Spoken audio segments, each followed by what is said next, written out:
Study IQ IAS, अब तैयारी हुई अफोर्डेबल।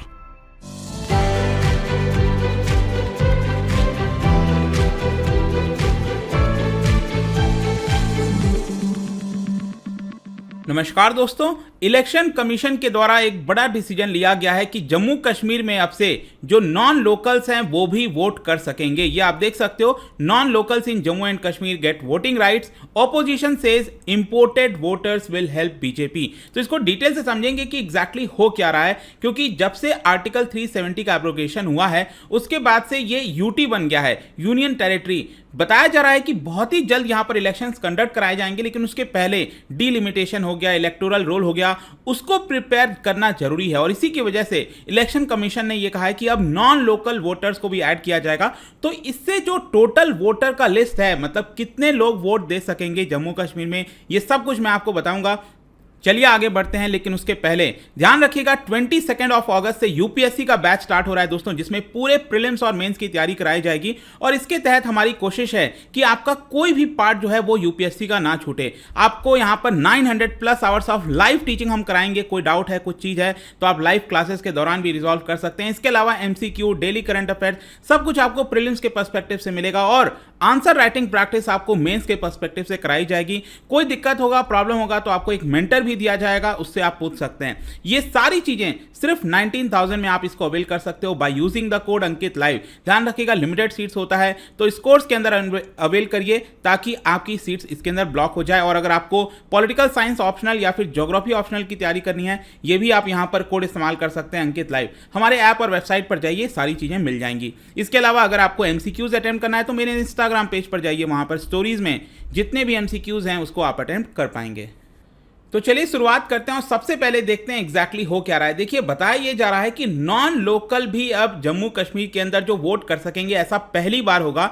और इसकी वजह से लगभग 25 लाख एक्स्ट्रा वोटर्स, मतलब जो अभी एग्जिस्टिंग वोटर्स लिस्ट है उसके अंदर 25 लाख और वोटर्स यहां पर जुड़ जाएंगे। लेकिन इसको देखते हुए जो फॉर्मर चीफ मिनिस्टर्स हैं जैसे कि महबूबा मुफ्ती, उमर अब्दुल्ला, उन्होंने इस मूव को क्रिटिसाइज किया और यह कहा कि यह एक डेंजरस अटेम्प्ट है इलेक्शन प्रोसेस को इन्फ्लुएंस करने का। जम्मू कश्मीर में आपको पता है कि पिछले 4 साल से इलेक्टेड गवर्नमेंट नहीं आई है और इलेक्शन हो सकता है कि अगले साल के शुरुआत में हो जाए। तो चलिए यहां पर सबसे पहले हम समझते हैं कि टोटल वोटर्स जम्मू कश्मीर में है क्या। देखो, यहां पर सबसे पहले तो मैं आपको यह बताऊं कि 2019 में सेंट्रल गवर्नमेंट ने आर्टिकल 370 को जो स्क्रैप किया था, जिसमें स्पेशल स्टेटस दिया गया था, उसके अंदर आपको याद होगा जितनी भी चीजें फैसिलिटीज दी जाती थी वो जम्मू कश्मीर के डोमिसाइल पर्संस को ही मिलता था। लेकिन यहां पर इसको स्क्रैप करके एक प्रकार से देश भर का जो कानून है वो जम्मू कश्मीर पर भी लागू होगा और इसी के तहत यहां पर जो नॉन कश्मीरीज हैं वो भी वोट दे सकेंगे, वो वहां पर लैंड खरीद सकेंगे। ऐसा सरकार के द्वारा प्रोविजन किया गया। और इसी को देखते हुए यहां पर जम्मू कश्मीर के जो चीफ इलेक्टोरल ऑफिसर हैं हृदेश कुमार, उन्होंने प्रेस कॉन्फ्रेंस रखा और बताया कि 20 लाख से ज्यादा वोटर्स अब जम्मू कश्मीर में ऐड हो जाएंगे। अभी प्रेजेंट में अगर आप देखोगे जो एग्जिस्टिंग वोटर्स की संख्या है वो है आपका 76 लाख। मतलब लगभग आप कह सकते हो कि टोटल वोटर्स करीब 1 करोड़ तक हो सकता है, क्योंकि यहां पर नॉन लोकल्स को भी जो है वो ऐड कर दिया जाएगा। अब मैं बार बार जब आपसे कह रहा हूं नॉन लोकल्स, इसका मतलब क्या है? इसका सिंपल अर्थ ये हुआ कि आपके पास जम्मू कश्मीर का डोमिसाइल सर्टिफिकेट नहीं है। अगर आपके पास डोमिसाइल सर्टिफिकेट है जम्मू कश्मीर का, तब तो आप वहां के निवासी हो गए, कोई दिक्कत नहीं है। अब डोमिसाइल सर्टिफिकेट काफी मुश्किल से मिलता है और स्पेशली जम्मू कश्मीर में तो मिलना काफी मुश्किल हो जाता था। लेकिन अगर हम देश भर के अंदर नियम देखें वोटिंग का, तो जरूरी नहीं है कि आपको डोमिसाइल सर्टिफिकेट कहीं का चाहिए। अगर आप कहीं दूसरे स्टेट में शिफ्ट होते हो, मान लो आप दिल्ली में रह रहे हो, आपको शिफ्ट होना पड़ा बेंगलुरु या फिर मुंबई कहीं पर भी, तो वहां पर भी जाकर आप अगले चुनाव से वोट दे सकते हैं। लेकिन हाँ, कंडीशन है कि आपको पिछला वाला जो वोटर है, आपका वोटर आईडी, उसको वहां से कैंसिल कराना पड़ेगा। और इसी को देखते हुए यहां पर यह बताया गया इलेक्शन कमीशन के द्वारा कि कोई भी एम्प्लॉय हो, कोई स्टूडेंट है जो वहां पर पढ़ने गया है, कोई लेबरर है जो वहां पर काम करने गया है, मतलब anyone from outside living ordinary in Jammu and Kashmir, वो अपना नाम वोटिंग लिस्ट के अंदर दर्ज करा सकता है। और यहां पर उसको अपना डॉक्यूमेंट सबमिट करना होगा, सरकार उसको स्क्रूटनाइज करेगी और उसके बाद यहां पर डिसीजन लेगी कि उस पर्सन को ऐड किया जाएगा कि नहीं किया जाएगा। इसके अलावा जैसे कि पहले भी ये होता आ रहा था कि कोई जम्मू कश्मीर का रेसिडेंट है और वो सिक्योरिटी फोर्सेज में है, भारतीय सेना के अंदर है और वो यूनियन टेरिटरी के बाहर पोस्टिंग हो रखी है, तो उसके पास ऑप्शन होता था कि पोस्टल बैलेट की फैसिलिटी ले ले, या फिर जहां पर पोस्टिंग हुई है वहां पर वो वोटिंग कर सकता है। उसी प्रकार से मान लीजिए यूपी, बिहार, कहीं से अगर कोई सिक्योरिटी पर्सनल है जो जम्मू कश्मीर में यहां पर पोस्टेड है और वो अगर पीस स्टेशन में पोस्टेड है, पीस स्टेशन मतलब जैसे कि जम्मू हो गया, वो पीस स्टेशन कहा जाता है, तो वहां पर वो लोकल अपने आप को एज अ वोटर रजिस्टर करा सकेगा और वहां पर वो वोटिंग कर सकेगा। तो ये बहुत इंपॉर्टेंट कदम यहां पर इलेक्शन कमीशन के द्वारा लिया गया है बिफोर इलेक्शन।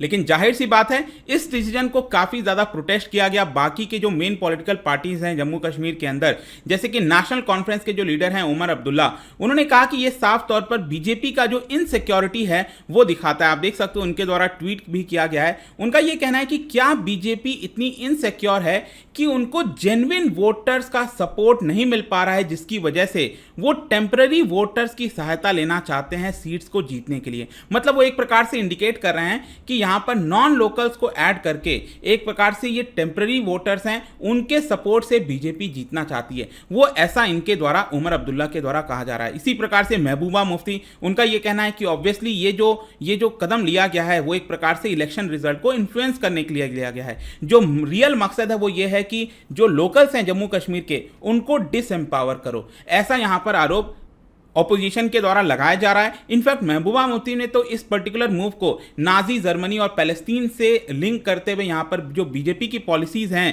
उसको क्रिटिसाइज किया और यह कहा कि एक प्रकार से बीजेपी 25 लाख अपने वोटर्स को बैक डोर के माध्यम से लाना चाहती है। तो आई होप कि यहां पर आपको समझ में आया होगा। और सिर्फ यही नहीं, मैं आपको बता दूं, साजिद लोन आपको पता होगा पीपल कॉन्फ्रेंस के चेयरमैन है और फॉर्मर मिनिस्टर हैं, वो आपका यहां पर बोल रहे थे कि जिस तरीके से 1987 में घटनाएं हुई थी वैसा ही बीजेपी रिपीट कर रही है। अगर आपको याद हो, अगर आपको थोड़ा सा इतिहास पता होगा, 1987 में जब राजीव गांधी की सरकार थी तो उस समय भी कुछ वैसा, मतलब कि जो चुनाव हुआ था, बताया जाता है कि बहुत ज़्यादा रिगिंग हुई थी, मतलब कि गलत तरीके से हुआ था, जानबूझकर कांग्रेस अपने वोटर्स को जिताई थी।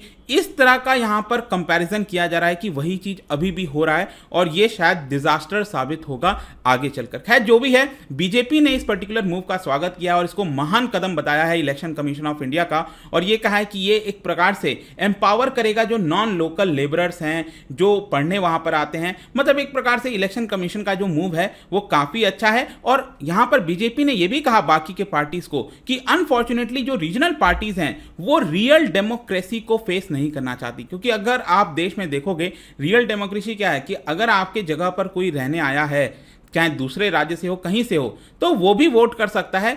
क्या आप उसको वो फैसिलिटीज दे पाते हो, नहीं दे पाते हो, तो डेमोक्रेसी अल्टीमेटली यही होता है। तो बीजेपी उसी चीज को जो है रिपीट कर रही थी। अब मैं आता हूं कि यहां पर इलेक्टोरल रोल को लेकर देखो, इलेक्टोरल रोल का मतलब ये होता है कि चुनाव से पहले जो लिस्ट निकलती है, क्या आपका नाम उसके अंदर है कि नहीं। अगर आपका नाम है तभी आप वोटिंग कर सकते हो। तो जो चीफ इलेक्टोरल ऑफिसर हैं जम्मू और कश्मीर के, उनका यह कहना है कि अभी जो ऑनगोइंग एक्सरसाइज चल रहा है तो 25 नवंबर के पहले हमें यहां पर इलेक्टोरल रोल को पब्लिश करना होगा। यहां पर जो भी प्रॉब्लम्स हैं, जो भी चीज़ें हैं लोगों की, वो यहाँ पर पहले से पूछ सकते हैं, हमसे यहाँ पर जानकारी ले सकते हैं। और जो भी पर्सन 1 अक्टूबर 2022 के पहले 18 साल का हो जाएगा वो अपने आप को एनरोल करा सकता है इसके अंदर, और जब भी नेक्स्ट ईयर में चुनाव होंगे वो यहाँ पर पार्टिसिपेट कर पाएगा। लेकिन यहां पर मैं आपको बता दूं ये सारी चीजें तब हो पाई हैं जब डिलिमिटेशन कमीशन बैठा था और उन्होंने यहां पर, आपको याद हो तो 90 सीट्स कर दिया है। जैसे कि आपको पता होगा ऑलरेडी, ये जम्मू कश्मीर का पूरा मैप है, लेकिन ये जो पर्टिकुलर है, क्योंकि ये वाला तो आपको पता है पाकिस्तान ऑक्युपाइड कश्मीर हो गया, ये वाली पार्ट हो गए, और ये लद्दाख वाला पार्ट आपको पता होगा। तो टोटल अभी तक क्या होता था कि जो अभी 2019 के पहले जब तक असेंबली थी जम्मू कश्मीर की, उसमें 89 सीट्स हुआ करते थे। एक्चुअली क्या होता था, 87 होता था प्लस 2 नॉमिनेटेड मेंबर्स होते थे।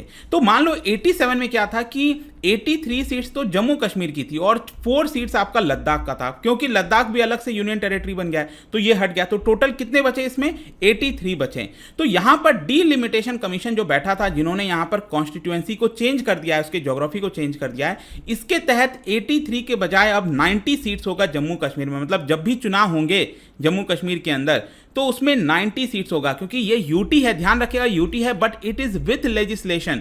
जो लद्दाख है वहां पर कोई लेजिस्लेचर लेजिस्लेचर नहीं है, वहाँ पर इलेक्शन उस तरह का नहीं होने वाला।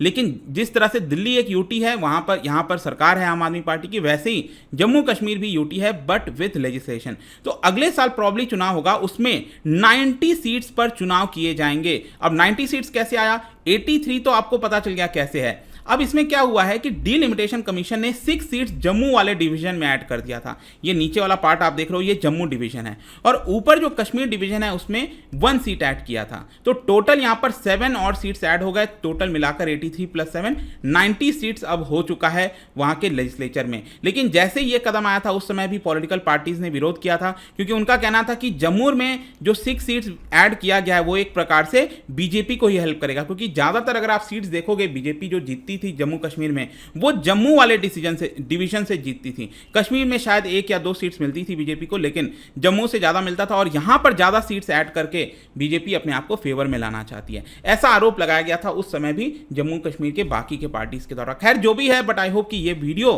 आपको समझ में आ गया होगा हो क्या रहा है यहाँ पर नॉन लोकल से रिलेटेड जो भी कुछ है। जाने से पहले एक इंटरेस्टिंग क्वेश्चन, क्योंकि हम इलेक्शन कमीशन की बात कर रहे हैं, आपको पता होगा इलेक्शन कमीशन एक कॉन्स्टिट्यूशनल पोस्ट होता है, राइट? जो चीफ इलेक्शन कमीशन हो गए, इलेक्शन कमिश्नर्स हो गए, तो यहाँ पर आप क्या बता सकते हो कि इन 3 में से कौन सा कॉन्स्टिट्यूशनल पोस्ट है, ये आपको बताना है। इसका राइट आंसर आपको पता ही है, मेरे इंस्टाग्राम पर तो मिलेगा ही, वहाँ पर अगर आप नहीं हो कोई बात नहीं, टेलीग्राम से भी ले सकते हैं इसका सही उत्तर। मैं कई सारे जो MCQs हैं वो यहाँ पर स्टोरीज में डालता रहता हूँ। बाकी अगर आपको PDF चाहिए तो टेलीग्राम पर आइए, अलग अलग सोशल मीडिया पर आप जुड़ पाओगे। और जैसा मैंने बताया, UPSC की तैयारी अब काफ़ी आसानी से कर सकते हैं by using the code Ankit live, ताकि सिर्फ 19,000 में आपको पूरा कोर्स मिल जाए। 22 अगस्त से ध्यान रखिएगा, ये कोर्स स्टार्ट हो रहा है, don't miss it. I hope कि वीडियो आपको पसंद आया होगा। मिलता हूं आपसे next time, till then thank you very much, see you soon. Study IQ IAS, अब तैयारी हुई अफोर्डेबल।